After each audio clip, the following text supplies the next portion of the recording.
Ang Pilipinas ay patuloy na nagsusulong ng malawakang programa sa pagpapaunlad ng infrastruktura na tinatawag na Build, Build, Build mula pa sa termino ni Pangulong Rodrigo Duterte.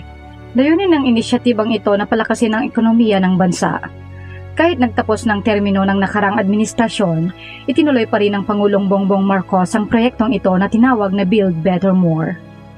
Sa videong ito ay tatalakayin natin ang 10 pinakamalaking proyekto sa Pilipinas kasama ng mga natapos, kasalukuyang ginagawa at mga nasa plano pa lamang. Pero bago yan ay huwag kakalimutang mag-like at mag-subscribe sa ating channel para laging updated ka sa ganitong klaseng video. Ang pagkakasunod-sunod ay in random order.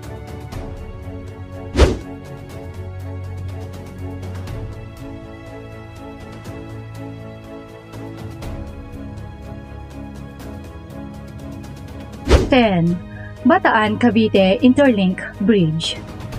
Ipagpapatuloy ng administrasyon ni Marcos ang Bataan Cavite Interlink Bridge sa ilalim ng programa ng Build Better More na magsisimula ang construction sa first quarter ng 2024. Ang tulay na may habang 32 kilometro na tinawag ding Trans-Manila Bay Crossing na magkukonekta sa lalawigan ng Bataan at Cavite. Ito ay inaasahang magpapaiksi ng biyahe mula 5 oras sa 20 hanggang 30 minuto na lamang. Ito ay aprobado na ng National Economic and Development Authority or NEDA na may budget na 175.7 billion pesos. Ito ay pangangasiwa ng TY Lin International mula sa US at Pyeonghwa Engineering Consultants Ltd mula sa Korea. 9. Boracay Circumferential Road. Kilala ang Boracay bilang isa sa mga pinakatanyag na destinasyon sa mundo.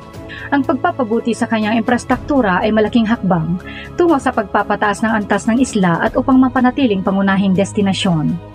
Ang Boracay Circumferential Road ay kakabukas pa lamang noong March 2022 at may habang 21 kilometro at nagkakahalagang 1.94 billion pesos. Ito ay may malaking tulong sa pagpapaiksi ng oras ng biyahe na dating 1.5 oras at ngayon ay 45 minuto na lamang. 8. Bicol International Airport. Ang bagong bukas na Bicol International Airport ay sinasabing lilikha ng halos 2,000 trabaho dahil sa mga turistang dumadagsa sa rehiyon. Ang paliparan na ito ay nagsisilbi sa paligid ng Legazpi, ang kabiserang lungsod ng Albay at ang sentrong pangrehiyon. Ang paliparan ay matatagpuan sa Daraga, isang katabing munisipalidad ng Legazpi. Ang 4.7 billion pesos proyekto ay may 200 hektaryang laki at 15 kilometrong layo mula sa Bulkang Mayon. Pinalitan nito ang lumang Legazpi Airport na pinasinayaan noong Oktubre 7, 2021 at inaasahang magkakaroon nito ng tinatayang 2.2 milyong pasahero bawat taon. 7. Pangil Bay Bridge. Ang Pangil Bay Bridge ay isang tulay na may habang 3.7 km na mag-uunay sa Tangub City sa Misamis Occidental at Tubod sa Lanao del Norte sa Northern Mindanao. Ang proyektong ito na nagkakahalagang 7.352 billion pesos ay pinatupad ng Department of Public Works and Highways or DPWH at sa tulong ng South Korea. Inaasahan na makikinabang ang mga 50,000 commuters at mababawasan ang oras ng biyahe mula sa 2 oras na magiging 10 minuto na lamang. Tinatayang magbubukas ang proyektong ito ngayong last quarter ng 2023 at magiging pinakamahabang tulay sa Mindanao. 6. New Manila International Airport. Ang New Manila International Airport o mas kilala bilang Bulacan International Airport ay kasalukuyang under construction sa Bulacan na may 35 kilometro ang layo sa Hilagang Maynila. Ito ay isang proyektong inihain ng San Miguel Corporation upang makatulong sa pagbawas ng siksikan sa Ninoy Aquino International Airport. Bahagi ito ng isang mas malaking township na may kasamang residential, government, seaport at industrial zones na may kabuang sukat na 12,000 hektarya. Ang kabuang halaga ng proyekto ay 735 billion pesos.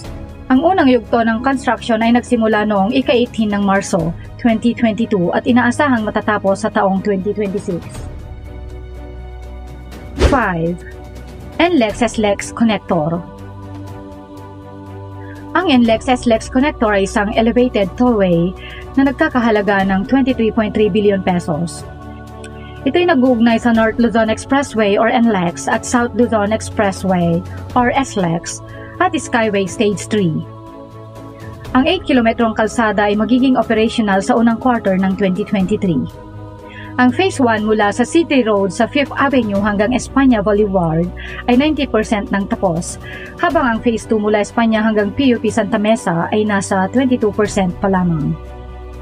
Ang konektor ay magbibigay ng alternatibong ruta sa mga cargo carrying truck at magpapababa ng travel time ng mga commuters mula SLEX Alabang hanggang NLEX Balintawak, mula 2 oras sa 15 to 20 minuto na lamang. 4. Cebu-Cordova Link Expressway. Ang Cebu-Cordova Link Expressway ay isang 8.9 kilometrong toll bridge expressway na nag-uugnay sa Cebu City sa mainland Cebu at Cordova sa isla ng Mactan. Ito ang pinakamahabang tulay sa Pilipinas na tumatawid sa dagat, na mas mahaba kaysa sa 2 kilometrong San Juanico Bridge at ang pinakamahabang cable-stayed bridge sa bansa. Noong Abril 2022, pinangunahan ni Pangulong Duterte ang inaugurasyon ng tulay na tumugma sa ika-501 anibersaryo ng labanan sa Mactan. Pagkatapos ng 3 araw ay opisyal na itong binuksan sa mga motorista. 3. North-South Commuter Railway.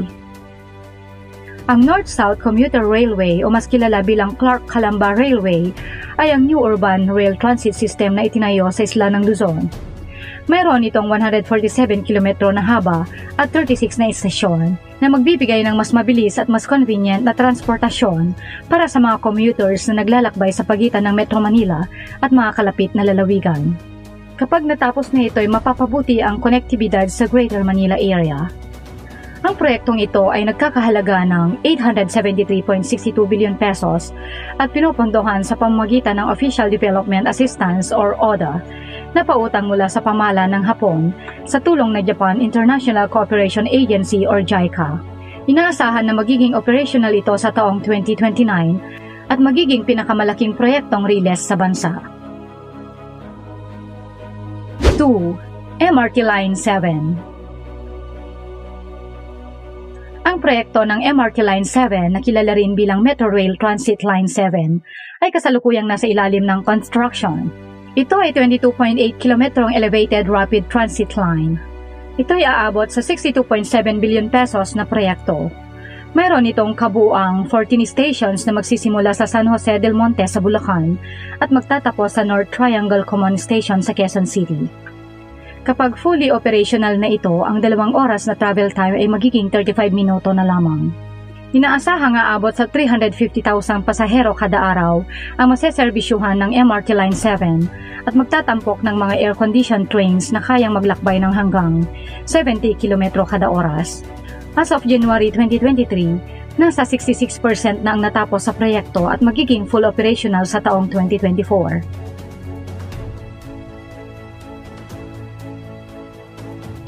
1. Metro Manila Subway. Ang Metro Manila Subway ay isang bagong sistema ng underground rapid transit line sa Metro Manila na kasalukuyang ginagawa. Ang proyekto ay may kabuuang halagang 355.6 billion pesos at pinupundohan ng Japan International Cooperation Agency or JICA. Ang 36 kilometrong subway ay tatakbo mula Hilaga hanggang Timog sa pagitan ng Quezon City, Pasig, Makati, Taguig, Parañaque at Pasay, at binubuo ng 15 na istasyon mula sa East Valenzuela hanggang Bikutan. Nagsimula na ang construction noong ika-3 ng Oktubre 2022 sa mga istasyon ng Ortigas at Chio na pinangunahan ni Pangulong Bongbong Marcos. Inaasahan na magbubukas ito partially sa taong 2025 at lubos na mag-ooperate sa taong 2028. Inaasahang makakapagbigay ng serbisyo sa 300,000 pasahero araw-araw. Sa kabuuan, ang programa ay naglalayong bigyan ng solusyon ang mga suliranin sa infrastruktura ng Pilipinas at magbigay ng oportunidad sa pag-unlad ng bansa. Bukod sa mga nabanggit, mayroon ka pa bang ibang alam na hindi nabanggit sa listahan, kaibigan?